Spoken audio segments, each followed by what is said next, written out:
Hi everyone, welcome back to Premier Study Investing. It's great to have you. Today we're going to be looking at Why Nations Fail. It's a book that basically looks at economic development, you could call it. It critiques Jared Diamond's assessment of why some nations become rich and others, they don't progress. So let's just jump into it. Basically, the preface of the book talks about the ties between the economic advances and the ability to generate new ideas and make new businesses. So this freedom, this ability, how do you harness that? How do you set that up so your people can take new innovative ideas, monetize them, and do something that's never been done before? Now, they said that some cultures were good at this. He talks about America. He also talks about Jamestown as a colony and how, like in New England, the Indians there would not allow the colony to run off native people gathering up gold. They compare that to some of the ways the colonies were done in South America and how if that's how you start out as a colony and you continue to try to run things in perpetuity to build up your whole nation or whatever, how that changes. That changes the way that the future goes from that point forward. So he says it basically had to work a different way in the New England colonies. He talks about large range of people who created patterns, Edison, which led to GE. So these innovative types. Now I really like how he starts off, if you're studying for the FSOT or for whatever, bad theories of development. And we hear a lot of different ideas about, why do certain nations get stuck? Why do others progress? There's a lot of different theories. One is, well, it's all about geography, maybe about the natural resources, the climate, something like this. And we see this in Jared Diamond's work. It's like germs, guns, and steel. Steel, germs, and guns. I can never remember the order of that. But basically his idea was, if you haven't read Jared Diamond's work, is basically he starts in Papua New Guinea. He looks at a lot of different things, but he asks the question, why do the people in Papua New Guinea, why have they not progressed? And one of the things he starts out very early on as well, you need to have a beast of burden. He said there's only like 13 to 19 animals on the globe that have ever been domesticated. Like it doesn't work with elephants. You can't do it with tigers. You can't do it with hippos. There's certain things that you need in order to basically turn an animal into like a plow animal. And if you're able to do that, if you have access to those animals, then you're basically able to create a surplus of food. A surplus of food releases some of your citizens to go do other things, which he then says is maybe they get into metallurgy. They start looking at fire and they look at the different elements, the ores and rocks and things like that. And they start playing around with that. They can figure out how to get into the Bronze Age, how to get into the Iron Age. And if they can create steel, a hardened form of iron, then you have a distinct advantage when it comes to swordsmanship, with cavalry, with military. Going from there, you basically have an advantage. You can take more resources, more lands. Maybe you can acquire better rivers, better ports, whatever. But then the idea is if you can continue on in science and technology, you can create guns. And so guns, the Ottoman Empire, a lot of different, navies were based on, projectiles using, fire and like black powder. This whole thing, right? Now you're able to get to a different level. He talks about how Cortez and Pizarro went to, I think it was the Incan Empire, and basically, had like no problem overcoming people that had technical or technological militaries that were behind. It was very easy with some horses, with some guns. A small number of people were able to conquer many. And so then he goes from there and he says, okay, so the Europeans, they were doing well in South America. What happened in Africa? In Africa, basically, they did great in, like South America or Northern Africa. But what happened when they left the climates that they were used to and they moved into the tropical regions? Well, they ran right into malaria. And the thing with malaria was that their cattle and their people were affected. Jared basically goes on to make this claim that, look, people, they don't just come up with like immunities or antibodies naturally. It occurs over many generations. And, it's from exposure. It's basically the people that have a certain, say, like mutations, or maybe they just survive because of better genetics, like in general, maybe cardiovascular health or whatever, right? But they survive and those genes are passed on. And so you kind of end up with like a herd immunity, or you come up with like some resistance. But if you go to a new area where you've been around diseases for the first time, then you're at a distinct advantage. And Jared says that the germs really put a halt on the Europeans' progression to really control Central Africa. So that's the basic idea if you haven't come across Jared Diamond's work before. So this author basically says, okay, let's talk about this geography thing. Jared Diamond and his animals. Well, one counterpoint is that the Incas were given access to these animals, and they were not able to improve considerably. Why? Or what about geography? Well, if you have these hot, buggy areas, maybe this is the thing. Maybe it is diseases. Maybe it's people aren't ready for it. He says yes, maybe, but many nations sprayed or cleaned their waters. For example, like the British, they had problems with clean water and disease until they figured out a way to purify their water. Or what about like shallow soil, soil with low nitrogen? What about that? I said, well, that was part of the problem, but it was more that like bad incentives to farm, to be productive, to be able to gain financially were actually the bigger problems. If those were not present, then people didn't go out and work hard. Now I wrote, I don't know what the counterpoint to this is, but in general, it isn't always the cold places that were rich places. The Incas, the Arabs, etc. He also said that there was more time when Mexico, or there was a time when Mexico and Peru actually had a jump on Canada and the United States. So he said, look, you can't really say that, that's a counterpoint to this, if you live in a cool place with no bugs and no, transmission, you can see the counterpoint. The Middle East was at the pinnacle of technology and learning in the Middle Ages. He also said the Arab countries would all be poor without oil. Now, he basically says that it has something to do with their style of government, their style of resource distribution, their sharing of power, and things like this. And here we go. The author said it was the rise and spread of the Ottoman Empire that poisoned the region with bad ideas on ruling. We talked about the beast of burdens already. You have poor nutrition with rice or wheat compared to sorghum or those roots that they ate in Papua New Guinea. So you could talk about, food is interesting because you can talk about, what nutritional value does it have, like this does. But then you can also talk about ease of harvest, susceptibility to maybe bugs. You can talk about the ability to grow it in mass production or large quantities. So those are all things I got into. He said that there was a big reason about the unequal spread of industrial production or technologies. Jared Diamond does not allow for an east-west movement along similar latitude lines in Eurasia, and this is not easily done in the Western Hemisphere. So one thing that Jared Diamond does really say is that the Europeans, they were able to run a long ways east to west, right? You can go all the way from the British Isles all the way to maybe China or even further, maybe Japan, and stay basically in the same, climate. I mean, as far as the latitude, it's going to be, 4 seasons and all that, all the way across summer, winter, fall, spring. So Jared does allow for an east-west movement along similar latitude lines in Eurasia. And this is obviously not the case in the Western Hemisphere, right? North and South America are basically a north-south type of travel if you're going to voyage across it. He also said that the ancestors of pigs and cows are found throughout Asia. Sorry for that typo, but they're found throughout Asia. But these lands, I mean, they develop differently. So, bad theory number 2, the cultural hypothesis, put forth by Max Weber. Basically, the Africans are poor because of belief in magic, or that some people are lazy due to their values and beliefs, maybe related to religion or whatever. The author argues that even levels of trust is the result of government. So this is where people come to trust one another based on the, ability to receive justice. And I suppose that he's arguing that, voodoo, black magic, ideas about justice in the hereafter doesn't really cut it. You need a rule of law in the here and now if people are going to not necessarily trust each other, but feel like that they can take risks with one another. They said that Mexico has 50 leaders in a short amount of time. So how can there be trust or development? Another way is religion. I guess maybe if you have a hyper-religious organization, I'm not sure so I took these notes a year ago, so you'll have to forgive me on some of them. But it's interesting, something to think about as you do your own study. Or what about British values? Yes, but Sierra Leone and Nigeria were also British colonies. So they're saying, well, if values enough could do it, then why didn't these other countries take the British ideals and run with them? Maybe they didn't really take hold, or maybe they did, and there's something else going on here. Also, what about Japan and Singapore? They're rich, and they had almost no British influence, so you can't really say it's all just from the Anglo-Christian influence. I mean, Japan is not Christian at all. They had at some points in their history a Christian movement among them, but it's like 99% Buddhist. Shintoism is big as well. What about Mao, the Great Leap Forward? I mean, lots of people starve. The Cultural Revolution with the persecution of intellectuals.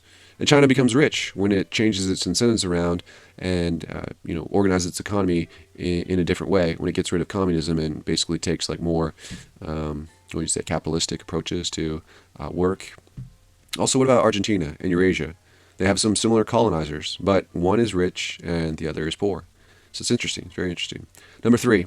The most widely held by economists is that uneducated people cannot rightly deploy scarce resources in order to help development. The market economy is the idea where all individuals and firms can buy and sell as they wish. market failures must be managed. Wrong advice can lead to market inefficiencies. The ignorance hypothesis is that poor countries don't understand macroeconomics, and they suffer more for market failures when they occur.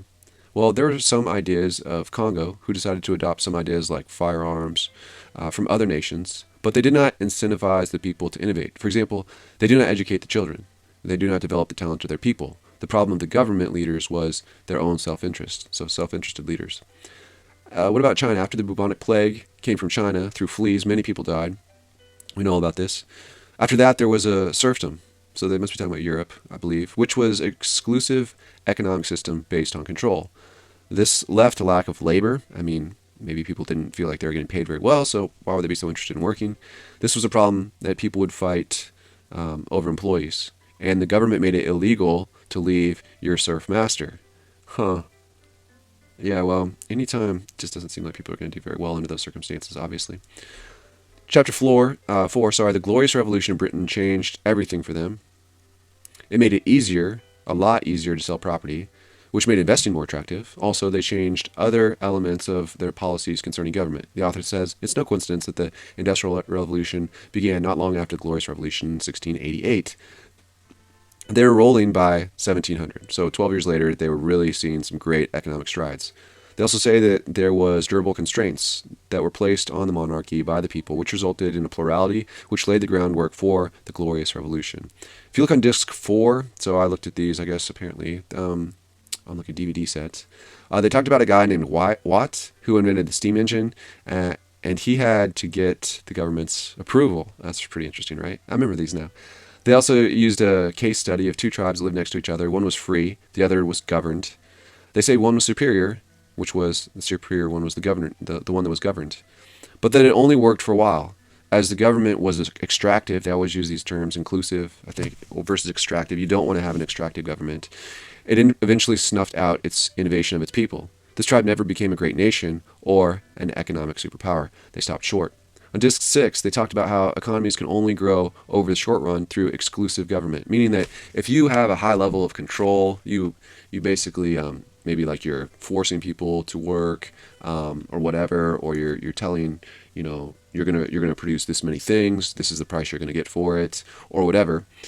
Just where there's no real economic incentives to go above and beyond, to really strive to put in that late night or those early mornings till Saturdays, right? They said you can set up a system and kind of strong arm people, coerce them or whatever, and see economic gains in the short term, especially if the government is leading the way and is interested in innovations. However, what usually happens is that the elite are afraid of technological innovation. Reminds me of the big auto and the big oil companies. I think what I think of when I say that is those documentaries where Ford made like a EV1, I think, an electric car, 20 years ago, and I mean big oil didn't want it, so it never came to pass. There's maybe a few out there that people still have, collectors and stuff, but things like this. We talked about this. We'll see this also in Russia. There were some problems with getting a railroad set up. People didn't want that. They want to control things. So there's other like examples of that in the book. Reminds me, So it reminds me of Big Auto. But they talked about Mr. Lee, who made the loom. He went. Queen Elizabeth did not grant him a patent for the loom. She feared the political unrest if many people are put out of work. Very interesting. We see that now with AI, don't we? The same thing happened with a Roman innovator who was able to invent unbreakable glass. They took his idea, they destroyed it, and they killed him. That's crazy, right? It's so crazy. Chapter 8, African societies did not generally use written script, but they did in Ethiopia. They knew about wheels, but they did not use them. In Congo, there were no incentives in order to use wheels. In Sudan, in Tikali, there was a man named Ismail, and it was independent, I guess this area of Sudan, until it was joined to the British Empire in the 1860s. The citizens resisted the implementation of writing because they feared more systematic taxation and control by the state. Also, there were elites who preferred a verbal code, which gave people more flexibility with backouts of contracts and things like that, as you can imagine. Just like people today who refuse to put anything into writing. Yes. Reminds me of people who, they refuse to do emails. They're only going to talk to you over the phone because they never want to be on the hook for anything they say or promise. The Industrial Revolution was a critical junction. It says Spain and Ethiopia had too much central control that choked out the ability to take advantage and to jump on like new opportunities. So in Somalia, Political centralization was not strong enough to bring order to the business community. There was too many clans, etc., etc., etc. So they're kind of trying to, I guess, put forth this idea as we'll test this going forward. But see if this is basically something we can take away from this book. On the one hand, you can't have government that's too strong. Not if you want to have growth in the long term. Like we said, you can have it in the short term, but not in the long term. You got to have freedoms. You got to have self autonomy, things like this. But it also seems that you can't have zero government at all. You need somebody to kind of centralize people, they've talked about trust, right? Now they've talked about contracts. There needs to be some kind of law and order, or some kind of order that works. Let's see if that holds true, but that's what I'm remembering. Chapter 9, the spice and genocide, says they make a story of the archipelago called the Macaw Islands, which are in Indonesia. There were 3 Malacca Islands. The southern one was not politically unified. These islands only had nutmeg and cloves, so this is a big deal. In fact, they say this makes them very important in global trade. I guess they were the only ones. Maybe they were like some of the only ones that had this.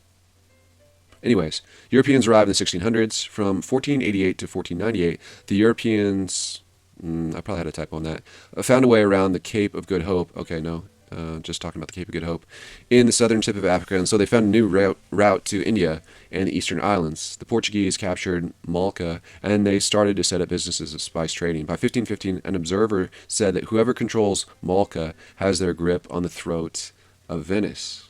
Very interesting.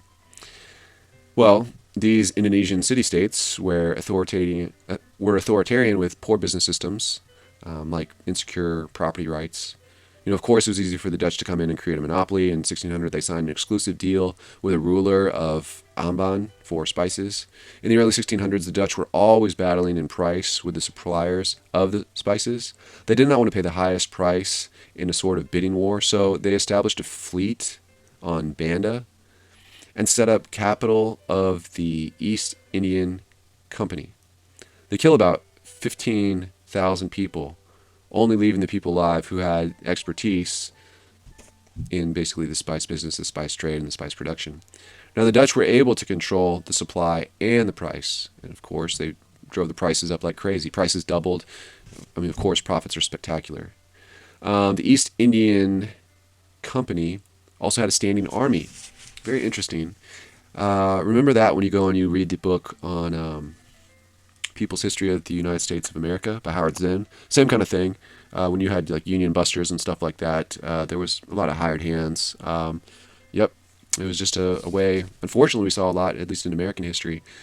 Whereas, like, it did not seem that there was a way that they really came to figure that out, how to keep people working for, I guess, what would be considered unfair wages. Besides strong arming people, the use of force, fear tactics, coercion, intimidation tactics, things like that, scab labor. Anyway, so we've seen that before. It's not the first time, or we'll go on to see it again in other countries. But the local rulers tried to not participate in international trade with Europeans, but it was futile. Eventually, it occurred. Eventually, a slave trade began, and it had been going on for generations. The West African states used slaves prior to the European slave trade.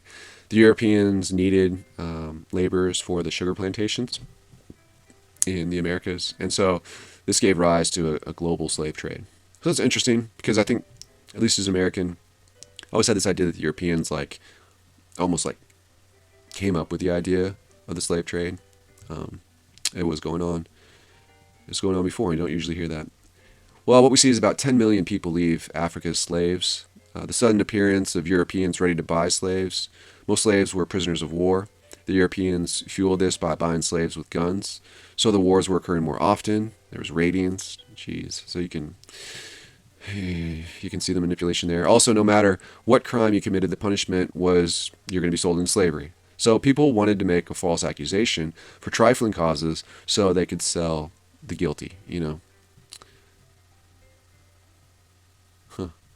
Only in a few states did a strong political power rise, like Congo, which became a society built upon supplying slaves.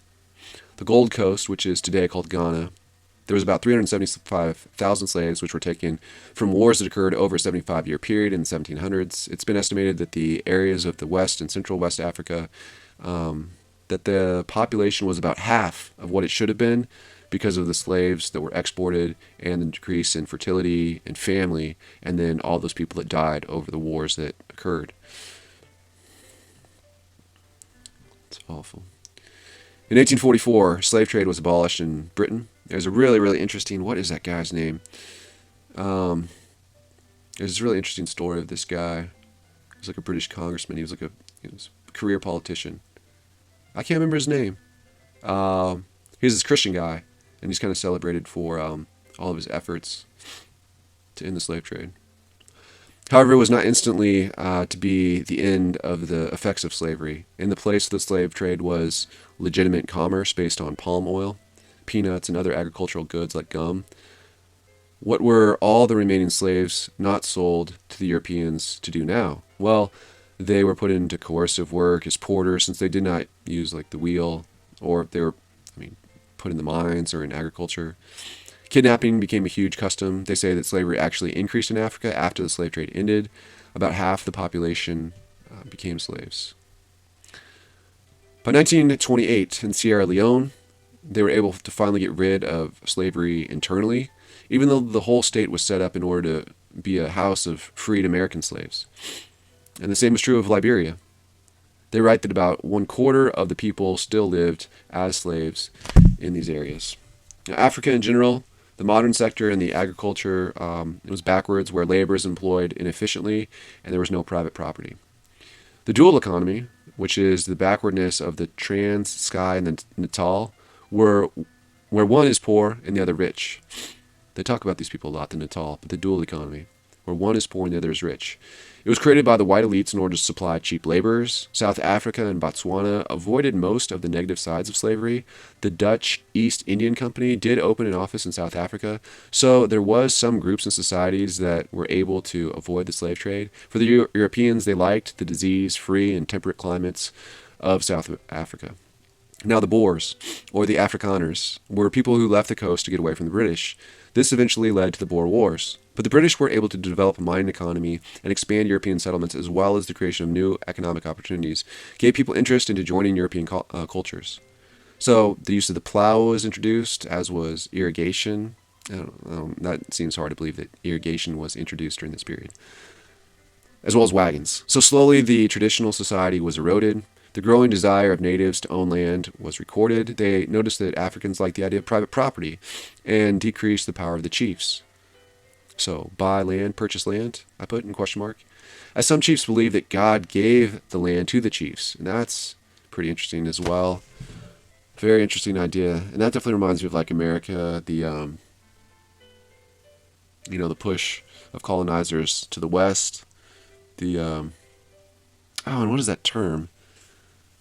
I should know it, but it's like this whole idea that like God, the destiny. What was it? Oh my gosh, I'll put it in the comments, in the little comment below here. The Europeans spent 2 decades in order to impoverish Africans in order to create a cheap labor force. But once people were forced to be poor, the chiefs and the rebellions got stronger. People didn't want to be involved with the British. They didn't really want to farm in a serious way. South Africa became the most unequal society in the world. The colonial government made sure that no black person could own land or start a business. The British East Indian Company was competing with the Portuguese in Goa. Much of India was fragmented, but a lot of power was still like centered with the Mughals in Delhi. The Brits sold manufactured goods. They brought opium from India and sold the opium in China. Yeah. Australia is interesting because there was not another option besides using prisoners. So convicts were given new rights, like the owning of property. So they were forced to give incentives to the convicts so that they would do the work. The guards wanted to stay on top, so they sold rum to the prisoners. Mutinies would follow, the rum rebellions, and the rum monopoly. The man named MacArthur saw an opportunity to make money in sheep farming. There was autocracy, so like a rule of one. But it was not like it was in Britain, in Peru, and Austria. It was more like it was in Jamestown, where the only way to make money was to create an inclusive system, meaning, right, you include everybody, right? You're bringing everybody in, you're working together, rather than using slaves or natives. So you had to figure out how to like integrate these people and motivate them. And so Australia ended up looking much different. It says he was with a group called the Squatters. Okay. Well, a man named Big was sent to New South Wales and was shocked about all the rights that the convicts had. Wow. He wanted a total overhaul to the autocratic society after seeing that. The convicts and the squatters tried to get more rights from the government. Okay, so then the French Revolution kind of had this social structure. As a comparison, they had the three estates that are called. You had the aristocracy, you had the clergy, and then you had everyone else. It said the first two classes had special rights and they were exempt from paying taxes. It's a pretty big benefit. This is the poor had to pay many taxes. There were some charges that were the stage for basically like the loss of power from the French monarchs. The French Revolution saved France from becoming exclusive, as was the fate of Hungary. So eventually, France was able to modernize. Louis XIV, the Sun King, he ruled for 60 some years. He consolidated the monarchy and made it stronger. There was a constitution which gave some restrictions to the power of the king related to trade. Louis XIV wanted to rationalize the tax code as there was a big army, there was lots of wars, and it was an expensive lifestyle that he was trying to live as well. And yeah, by the time we have Louis XVI, there's the 7-Year War where France loses Canada, and there was just a large debt that they had accumulated. The Estates General, this was representative of all three estates. And then you had the Assembly of the Notables, and these were the nobility. Well, then they go on, and instead of those, I guess they make a national assembly. The people wanted more power, more demands, etc., etc. And of course, they had popular support. So this was a big problem. There was a radical sentiment to the whole thing. There were people who stood to lose power. They tried to sack Necker, the one who represented the people. So you see this big like power struggle between the people and basically the ruling class. If you're interested and you're studying these types of things, a documentary that you might really like, Noam Chomsky, he does a movie that's very good, and it's basically talking about this, the democratizing powers that represent the people, and how these are always a concern to the business. You could call them superpowers, the corporate powers. You could say kind of the government and corporate classes that really work hand in hand, that work together, that make the general decisions about how money is spent, what laws are passed, things of this nature. It's very good. And it's called again,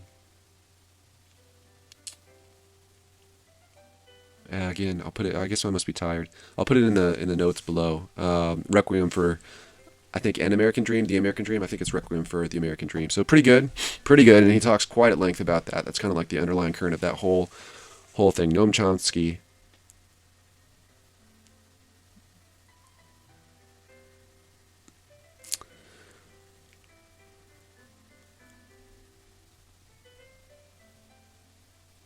Requiem for An American Dream. 1789, storming of the Bastille. You have the National Constituent Assembly. They vote and they create a constitution in 1971, so 2 years later after the storming of the Bastille. France was now a constitutional monarchy, but the king lost almost all power. They voted for the end of feudalism, and there were many disagreements about how the new government should be. Many nobles were fleeing the country, and many of them go to Austria. However, there was soon a war with France and Austria, and this made the French populace very confident and excited about their new state of power. Napoleon Bonaparte declared his emperorship in 1804, and he ends his rule in 1815. Now, during this time, there were a lot of reforms, there was a lot of military victories, but now it went from the monarch of Louis XVI to the dictatorship of Bonaparte in only 15 years, or only 15 years later. But the author points out that all of these events together was moving France towards an inclusive system, or numerous inclusive systems. He talks about, this in quotes, exporting the revolution. The ideas that caused the French Revolution spread and caused inclusive systems in Belgium, in Netherlands, Germany, and caused them to develop. So it was much larger than just France.